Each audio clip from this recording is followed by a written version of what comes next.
कीर्ति भागती हुई थाने में आती है। वहां पर हवलदार चंद्रेश उससे पूछता है, क्या हुआ, इतना घबराई हुई क्यों? कोई कोई पीछा कर रहा है क्या? कीर्ति जोर जोर से हांफते हुए बोली, बलात्कार बलात्कार हुआ है। हवलदार चंद्रेश ने उसको तुरंत बिठाया और पानी देते हुए बोला, देखो घबराओ मत, तुम पहले पानी पी लो, फिर अंदर मैडम बैठी हुई है, मैं तुम्हें उनसे मिलवाता हूँ। कीर्ति कांपते हुए हाथों से बोतल पकड़ती है और जल्दी जल्दी पानी पीने लगती है। वो इतनी घबराई हुई होती है कि आधा पानी पीती है और आधा अपने ऊपर गिराती है। कुछ देर बाद 2 महिला सिपाही के साथ वो थाना इंचार्ज सुपर्णा राठौर के कक्ष में जाती है। मैडम जी उससे पूछती हैं, क्या हुआ है बताओ, घबराओ नहीं। मैडम जी बलात्कार हुआ है, कीर्ति घबराए हुए बोलती है। कहाँ पर हुआ है? मैडम जी मेरे घर के पड़ोस में। कितने लोग थे? 6 लोग।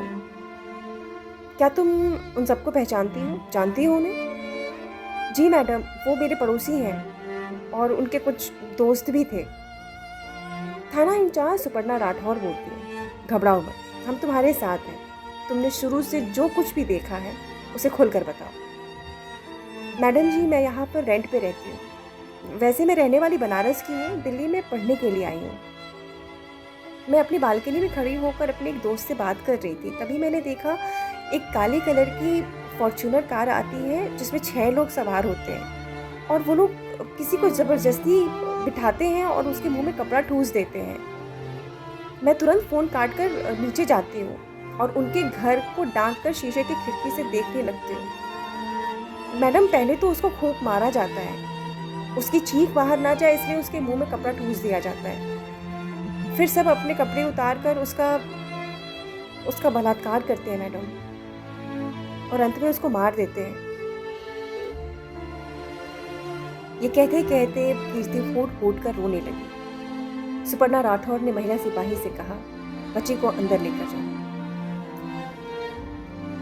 सुपर्णा राठौर ने बच्ची का हाथ पकड़ते हुए उसको पूछा, शांत हो जाओ, घबराओ नहीं, हम हैं तुम्हारे साथ। मुझे बताओ उसकी जान किससे ली गई? कीर्ति ने रोते हुए बोला, मैडम वो 6 महिलाएं थीं, वो उस लड़के का लिंग काट दी और वो वहीं पे तड़प कर मर गया। नमस्कार दोस्तों, मैं हूँ आपकी दोस्त प्रियंका मिश्रा। तो आज मैंने आपको जो कुछ भी साझा किया है, ऐसा नहीं है कि आप सब इससे अनभिज्ञ हैं, अवगत नहीं हैं। आप सभी इसके बारे में शायद आए दिन सुनते होंगे, पर ज़्यादातर क्या होता है कि हम लड़कियों के बारे में, महिलाओं के बारे में, दुष्कर्म के बारे में पढ़ते हैं और अपने मन में सिर्फ एक खींच लेके बैठ जाते हैं। पर जहाँ पुरुषों की बात आती है, हम विश्वास नहीं कर पाते हैं। होता है उनके साथ भी, पर थोड़ा विश्वास करना कठिन सा लगता है, क्योंकि अब स्त्री को हमेशा अबला की नज़र से देखा गया है। वो कितनी भी सर्वश्रेष्ठ हो जाए, कितने भी मुकाम हासिल कर ले, पर देखा उसको अबला ही जाता है। पर मैं आपको बोलना चाहती हूँ ये बात आज, कि भारत में मर्दों के साथ रेप की जो खबरें होती हैं ना, उनको कभी तरजीह मिलती ही नहीं है। उसके दोषियों के खिलाफ कार्रवाई के लिए कानून भी नहीं है। भारतीय दंड संहिता की धारा 375 मर्दों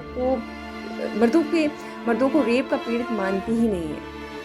मर्द सिर्फ धारा 377 से न्याय की उम्मीद कर सकते हैं, और हास्यास्पद ये है कि वो भी देश में विवादित है।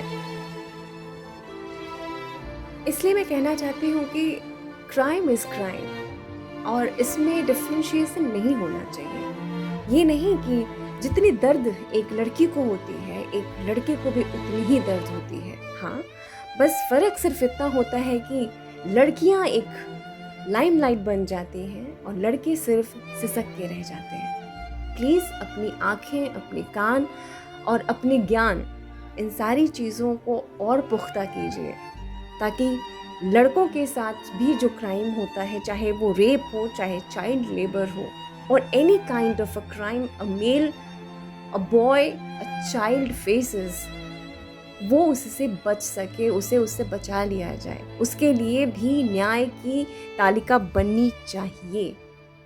धन्यवाद।